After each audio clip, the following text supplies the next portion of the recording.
So next type of titration will start is precipitation titration. Precipitation titration में देखो खास बात क्या है कि आयनिक रिएक्शंस के केस में काम करता है। अगर किसी आयन को किसी एक पर्टिकुलर रिएजेंट से अगर हम प्रेसिपिटेट करा सकते हैं तो इस तरह का टाइट्रेशन फॉलो करेंगे। So first write down the condition. In ionic reaction concentration of unknown solution of salt in ionic reactions concentration of unknown solution of salt can be predicted by titrating against a reagent with which it can form precipitate। तो concept ये है कि unknown solution के साथ जो known solution लेना है वैसा सोल्यूशन लेना है जिसके साथ प्रेसिपिटेशन पॉसिबल हो।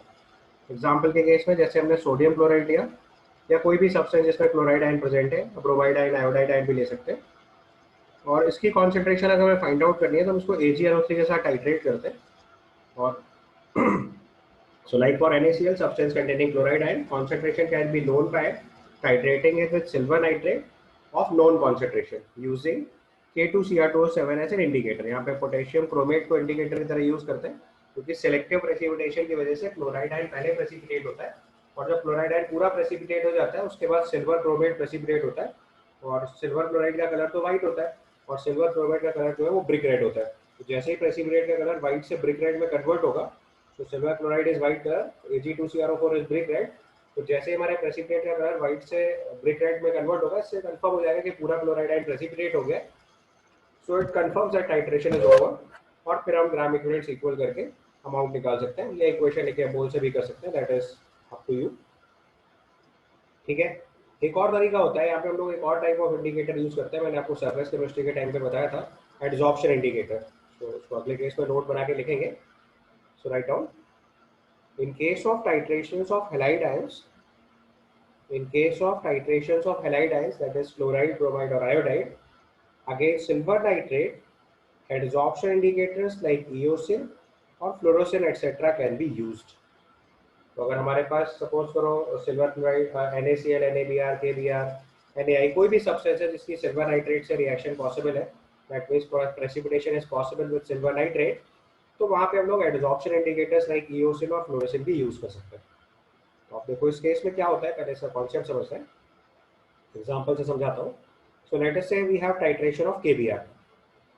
सो you can write like in the titration of KBr with AgNO3। तो हम टाइट्रेशन कर रहे हैं KBr का AgNO3 से, जिससे क्या प्रेसिपिटेट होगा AgBr। तो ये light yellow precipitate of AgBr form होगा, राइट। तो जब तक हमारे पास सॉल्यूशन में ब्रोमाइड आयन प्रेजेंट होगा तब तक इस AgBr के ऊपर ब्रोमाइड आयन एडजॉर्ब होगा। मैंने आपको सरफेस केमिस्ट्री के टाइम बताया था कि जो एक्सेस आयन होता है वो एडजॉर्ब होता है। सो बाय दैट टाइम हमारे पास सॉल्यूशन में KBr एक्सेस में है, तब तक सिल्वर ब्रोमाइड के ऊपर कौन सा आयन एडजॉर्ब होगा, Br-। और ये बार बार सिल्वर से रिएक्ट करते करते सिल्वर ब्रोमाइड के फॉर्म में प्रेसिपिटेट होता जाएगा। जैसे ही पूरा ब्रोमाइड आयन खत्म होगा, जैसे ही पूरा ब्रोमाइड आयन कंज्यूम होगा, उसके बाद आपने जो सिल्वर नाइट्रेट ऐड कर रहे हो उससे क्या होगा, AgBr के ऊपर Ag+ एडजॉर्ब होगा। और जैसे ही Ag+ एडजॉर्ब हुआ तो जो उसमें इंडिकेटर आपने ऐड किया ईओसिन, फ्लोरेसेंट भी हो सकता है, उसके कलर के केस बताऊंगा, तो उससे क्या होगा, तुरंत ईओसिन को अपने ऊपर एडजॉर्ब करेगा और अपना कलर चेंज जो है वो पिंक कर देगा। जो प्रेसिपिटेट का कलर लाइट येलो था या लाइट येलो शेड था वो एकदम से पिंक कलर में कन्वर्ट हो जाएगा और इससे हमें पता चल जाएगा टाइट्रेशन खत्म हो गया है।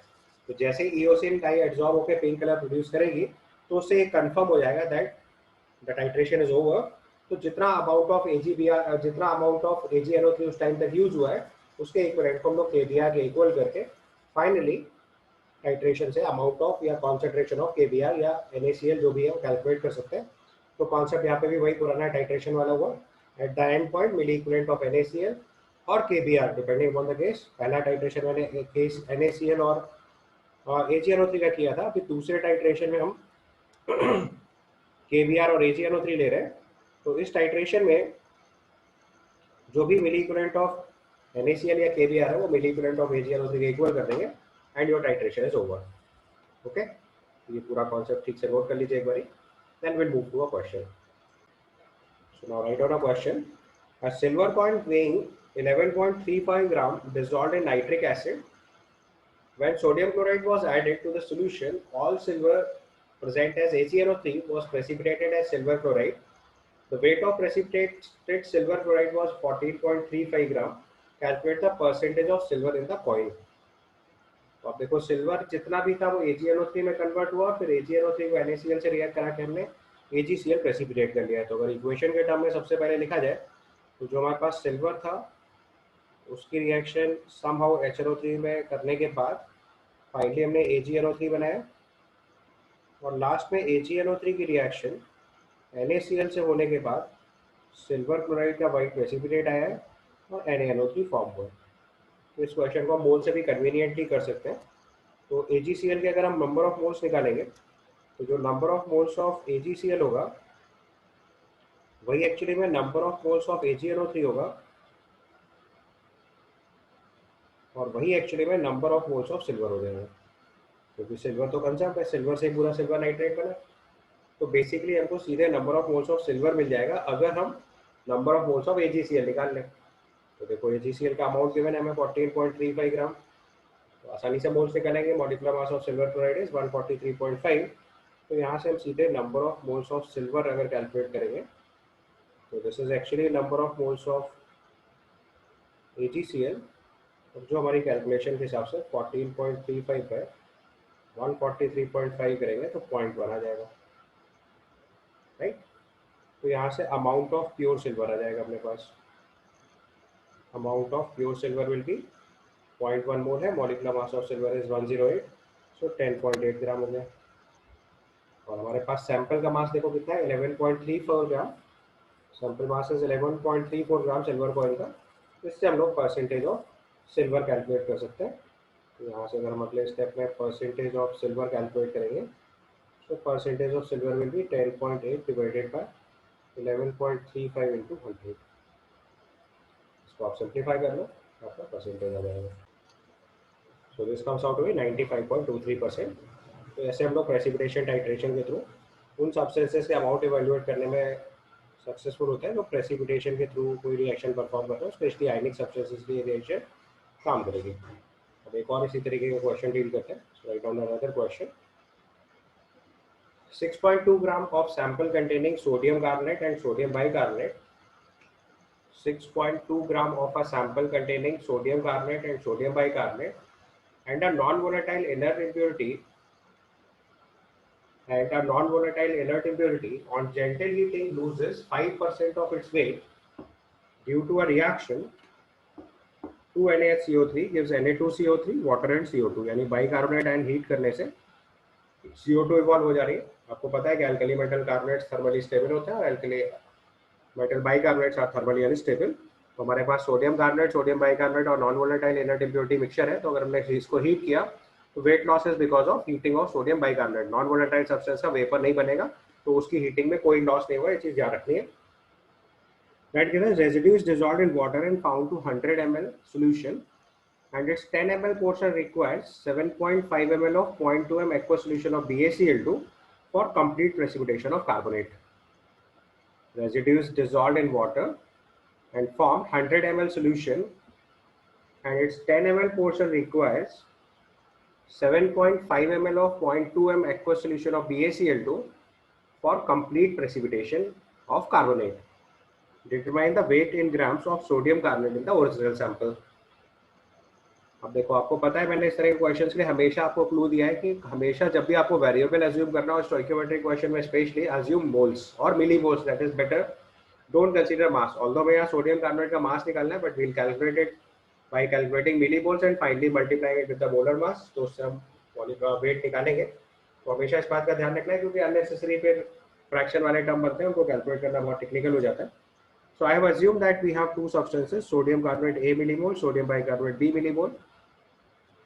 सोडियम कार्बोनेट बाइकार्बोनेट को हमने हीट किया तो उससे sodium carbonate water and CO2 बना, बैलेंस इक्वेशन है। तो इसके B मिलीमोल से ये B/2 मिलीमोल फॉर्म हुआ। तो जो हमारा लॉस इन वेट हुआ वो किस वजह से हुआ? लॉस इन वेट इस वजह से हुआ कि जो वाटर और CO2 है वो तो सब एस्केप कर गया। तो जो लॉस इन वेट हुआ वो किस वजह से हुआ? The loss in weight is because of कि जो सोडियम बाइकार्बोनेट है वो सोडियम कार्बोनेट में कन्वर्ट हो गया। तो सोडियम बाइकार्बोनेट का मास कितना था? B into molecular mass 84 millimole था, इसलिए इंटू 10⁻³ और इससे सोडियम कार्बोनेट के मिलीमोल्स कितने फॉर्म हुए? B/2 into molar mass 106 into 10⁻³ ये जो लॉस है ये एक्चुअली में 5% ऑफ द इनिशियल वेट है। वेट हमारा 6.2 ग्राम है और उसका 5% निकाल लिया हमने, राइट। तो हमारी ये पहली इक्वेशन बनी, इससे हमने B सॉल्व करा तो वी गॉट फाइनली 10 मिलीमोल्स। तो अगर आप यहाँ पे ध्यान से देखो on solving we got 10 millimoles of sodium bicarbonate. एक अमाउंट पता चल गया, बट हमसे क्वेश्चन में पूछा गया कितना सोडियम कार्बोनेट प्रेजेंट है। सो नेक्स्ट लेवल पे अगर हमें टोटल सोडियम कार्बोनेट जो रिएक्शन हीट करने के बाद बना वो कितना बना फाइनली, ए मिलीमोल्स तो हमारे पास पहले से था और बी बाई टू मिलीमोल्स और फॉर्म हो गया है।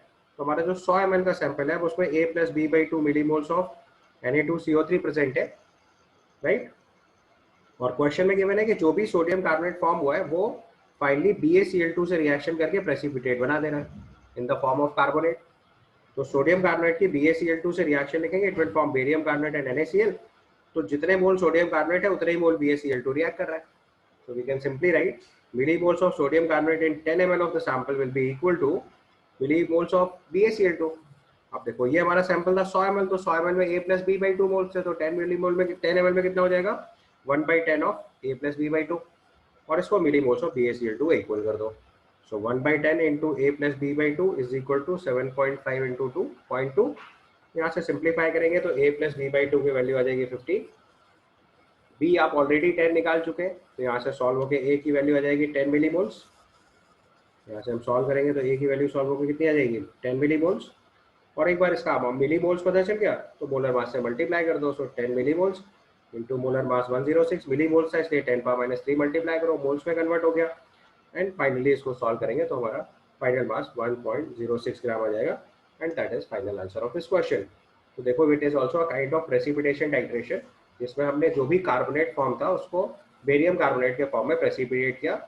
तो आप देखो ज़्यादातर प्रेसिपिटेशन वाले क्वेश्चन जो है वो मोल कॉन्सेप्ट से सॉल्व हो जाएंगे। So nothing special type of titration, बस एक डिफरेंट टाइप ऑफ क्वेश्चन है, तो उसको ठीक से बस एक बार समझ लेंगे तो आप आसानी से सॉल्व कर लोगे। Clear? Now the next type of titration is displacement titration. तो ये भी देखो बस बेसिकली मोल से ही सॉल्व हो जाएगा, बट थोड़ा सा कॉन्सेप्चुअली जानना जरूरी है, कभी कभी लैंग्वेज में फंस जाता है क्वेश्चन, या आपने पहली बार अगर सुनेंगे तो आपको बहुत हार्ड से टर्म लगेंगे तो आपको थोड़ा कंफ्यूजन हो सकता है। तो पहले समझना है डिस्प्लेसमेंट टाइट्रेशन परफॉर्म कहाँ पे करते हैं। So write down if a metal ion having tighter bonding to EDTA, मतलब कोई ऐसा मेटल जिसकी EDTA के साथ बॉन्डिंग बहुत स्ट्रांग होती है, specially as compared to Zn2+ and Mg2+। So zinc और मैग्नीशियम की EDTA बॉन्डिंग से अगर स्ट्रॉन्गर बॉन्डिंग कोई मेटल आयन कर रहा होता है EDTA के साथ, तो वहां पे हम लोग डिस्प्लेसमेंट टाइट्रेशन फॉलो करते हैं। Mostly it is for mercuric ion, ठीक है, या फिर कभी कभी कैल्शियम और मैग्नीशियम के लिए भी डायरेक्टली इस टाइट्रेशन को यूज कर लेते हैं। So if a metal ion having tighter bonding to EDTA which is ethylene diamine tetraacetate, EDTA is a substance जो टाइट्रेशन में यूज करते हैं, this is called ethylene diamine tetraacetate. So if a metal ion having tighter bonding to EDTA then Zn2+ and Mg2+, then displacement titration can be preferred. Then displacement titration can be preferred for unknown metal ion with Mg2 EDTA और Zn2 EDTA using Eriochrome black T. अब ये देखो थोड़ा technical word है, although उसका करना कुछ नहीं है क्वेश्चन में, बट ये इंडिकेटर है। Using eriochrome black T as an indicator, जिसका कलर चेंज होता है ब्लू से पिंक। तो अगर क्वेश्चन में कहीं पे भी लिखा हुआ eriochrome black T changes its colour from blue to pink, तो पता चल जाएगा टाइट्रेशन इज ओवर। तो नाम से कंफ्यूज नहीं होना, that is just an indicator, dye base indicators है। So this is eriochrome black T. तो इस रिएक्शन में देखो क्या होता है, कॉमनली मर्क्यूरिक आयन के लिए टेस्ट परफॉर्म करते हैं। तो मर्क्यूरिक आयन की Mg2 EDTA के साथ रिएक्शन हुई, मरकरी की बॉन्डिंग हो गई और मैग्नीशियम फ्री हो गया। और जैसे ही मैग्नीशियम फ्री हुआ तो जैसे ही हमारा पूरा मर्क्यूरिक आयन कंज्यूम हो जाएगा, उसके बाद हमारा इरियोक्रोम ब्लैक टी का कलर चेंज हो जाएगा blue to pink. So this type of titration is known as displacement titration. Clear हुआ? So basically EDTA based titration है जिसमें हम eriochrome black T as indicator use करते हैं, otherwise it is a routine titration. So पूरी बात आप लिख लीजिए। If a metal ion having tighter bonding to EDTA, that is ethylene diamine tetraacetate, then Zn2+ or Mg2+, then displacement titration can be preferred for unknown metal ion with Mg2 EDTA or Zn2 EDTA using idiochrome black tea। तो इसमें मतलब magnesium एडिटेट या magnesium EDTA या zinc EDTA का जो salt है उसका mercuric ion के साथ टाइट्रेशन कर रहे हैं, तो मर्क्यूरिक आयन अननोन सोल्यूशन है और ये मैग्नीशियम या जिंक का जो सॉल्ट है ये हमारे लिए नोन सोल्यूशन हो गया। ठीक है, कई बार इसमें बैक टाइट्रेशन करना पड़ता है। एक और भी रास्ता होता है कि हम लोग सीधे मर्क्यूरिक आयन में EDTA ऐड कर देते हैं पहले, तो फिर जितना एक्स्ट्रा EDTA होता है उसको मैग्नीशियम से टाइट्रेट कर लेते हैं, मैग्नीशियम 2+ आयन से टाइट्रेट कर लेते हैं। That is also possible way so अब इसका एक क्वेश्चन कर लेते हैं तो आपको कॉन्सेप्ट क्लियर हो जाएगा। बहुत यूनिक टाइप का क्वेश्चन है, बहुत रेयर क्वेश्चन होते हैं, बट यही है कि आईआईटी वाले कई बार नए क्वेश्चन ट्राई करते हैं, तो इट मे भी पॉसिबल कि इस तरीके का टाइट्रेशन देते हैं, क्योंकि acid based titration, redox titration बहुत रूटीन टाइप में टाइट्रेशन है जो ज़्यादातर क्वेश्चन बहुत बार एग्जाम्स में आ चुके हैं। तो अगर आईआईटी ने नया क्वेश्चन ट्राई किया तो they may try this kind of question. बहुत आसान क्वेश्चन होगा, बस आपको सिर्फ एक बार अंडरस्टैंडिंग डेवलप हो जाए, इसलिए मैंने आपको पूरा कॉन्सेप्ट समझाना है।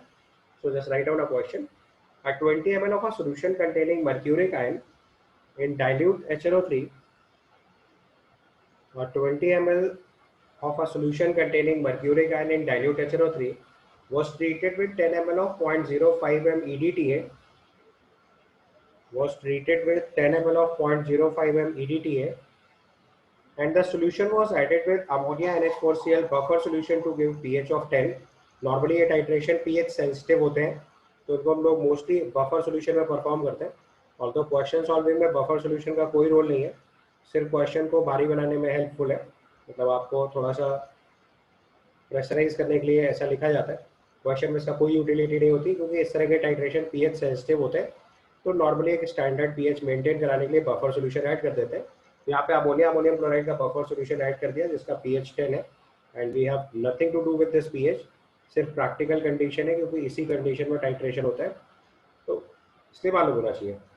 A few drops of freshly prepared Iriochrome black tea, जो कि आपका इंडिकेटर है, शॉर्टकट में कभी कभी EBT लिख के भी आ सकता है, तो कंफ्यूज मत होइएगा। अगर EBT लिखा है तो this is same type indicator, Iriochrome black tea. So EBT indicator was added up and the excess of EDTA was back titrated with 0.01 m magnesium 2+. अब आपको मैंने पहले भी समझाया होगा, back titration is nothing special titration. किसी भी titration में अगर हम extra amount of reagent add कर देते हैं तो उसको दोबारा न्यूट्रलाइज करने के लिए जो दूसरा टाइट्रेशन परफॉर्म करना होता है, that is your back titration. So excess of EDTA was back titrated with 0.01 m magnesium 2+. It requires 25.5 ml of the titrant to reach the end point.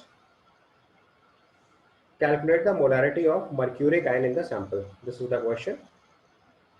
So 20 ml of a solution containing mercuric ion in dilute HNO3 was treated with 10 ml of 0.5 m EDTA, and the solution was treated with ammonia NH4Cl buffer solution to give pH of 10. A few drops of freshly prepared Iriochrome black tea, EBT indicator was added, and excess of EDTA was back titrated with 0.01 Mg2+. It requires 25.5 ml of titrate to reach the end point. Calculate the molarity of mercuric ion in the sample. करिए सवाल। तो अब देखिए यहाँ पे क्या होगा कि सबसे पहले आपको पता है कि टाइट्रेशन में जो मैग्नीशियम 2+ आयन है वो EDTA से रिएक्ट करेगा। तो मैग्नीशियम 2+ की रिएक्शन EDTA से हुई, EDTA की वैलेंसी याद रखिए 4- होता है। EDTA is ethylene diamine tetraacetate, so its valency is 4-। तो मैग्नीशियम के सॉल्ट जो बनेगा दैट इज Mg2 EDTA, तो उसका मतलब 2 मोल Mg2+, 1 मोल EDTA से रिएक्ट करेगा, तो millimoles of Mg2+ is 25.5 into 0.01। तो जो मिलीमोल्स ऑफ एक्सेस EDTA जो बैक टाइट्रेशन में यूज हुआ वो क्या होगा, मैग्नीशियम का हाफ हो जाएगा, क्योंकि 2 मोल मैग्नीशियम 1 मोल EDTA से रिएक्ट कर रहा है, राइट। तो मिलीमोल्स ऑफ अगर मैग्नीशियम पता है तो EDTA उसका हाफ यूज होगा, ठीक है। सो मिलीमोल्स ऑफ EDTA अगर हम कैलकुलेट करेंगे तो it is 25.5 into 0.01 into 0.5। Why we have multiplied by 0.5 because 2 mole magnesium से 1 मोल EDTA रिएक्ट कर रहा है, राइट। तो 1 मोल मैग्नीशियम से हाफ मोल EDTA रिएक्ट करेगा, तो 25.5 into 0.01 से उसका half millimoles of EDTA react करेगा, तो ये एक्सेस हो गया। और millimoles of starting EDTA is 10 into 0.05। तो जो millimoles of EDTA reacted with Hg2+ हुआ, बेसिकली ये कैलकुलेशन करना है आपको, तो 0.5 मिलीमोल्स तो स्टार्टिंग में था, और ये वैल्यू अगर आप सॉल्व करके निकालोगे दिस वैल्यू, तो this comes out to be 0.1275। इतने मिलीमोल्स ऑफ बैक टाइट्रेशन में यूज हो गया। तो जो actual amount of EDTA react करा Hg2+ से दैट इज 0.5 - 0.1275। अब फिर से देखो रिएक्शन, अगर ध्यान से देखेंगे तो Hg2+ के 2 मोल रिएक्ट करते हैं 1 मोल EDTA से। अगर रिएक्शन लिखेंगे नीचे तो सेम, क्योंकि EDTA की वैलेंसी 4 है, 4- है, तो अगर मर्क्यूरिक आयन के साथ भी रिएक्शन लिखेंगे आप तो बिल्कुल आइडेंटिकल रिएक्शन परफॉर्म होगी। तो मर्क्यूरिक आयन के अगर मैं नंबर ऑफ मिलीमोल्स निकाले तो EDTA का डबल हो जाएगा, तो this is number of millimoles of Hg2+। और स्टार्टिंग वॉल्यूम देखो कितना दे रखा है, 20 ml सैंपल, तो मिलीमोल्स में वॉल्यूम से डिवाइड कर देंगे तो फिर से मोल्स आ जाएंगे, मोलरिटी आ जाएगी। ये मिलीमोल्स ऑफ Hg2+ है, ये वॉल्यूम इन मिलीलीटर से डिवाइड करा, तो फाइनली मोलरिटी ऑफ Hg2+ आ जाएगा 0.03725 m। ठीक है, समझ गए कॉन्सेप्ट। तो इसमें सिर्फ देखो टेक्निकल टर्म बड़े बड़े लिखे जाते हैं, like EDTA is taken, like इडियोप्रोबेबिलिटी is taken, like buffer solution is added. तो ये सब सवाल को सिर्फ लैंग्वेज वाइज टफ करते हैं, अदरवाइज सिंपली मोल कॉन्सेप्ट की लैंग्वेज से पूरा क्वेश्चन या मोल कॉन्सेप्ट की बेसिक टेक्निक से पूरा क्वेश्चन सॉल्व हो जाएगा। सिर्फ 2 इक्वेशन लिखनी है इसमें, बस एक कॉन्सेप्ट याद रखना है जो मैंने बताया, ईडीटीए की वैलेंसी 4- होती है। Is that clear? So final answer for this question is 0.03725. Clear? So we'll stop here.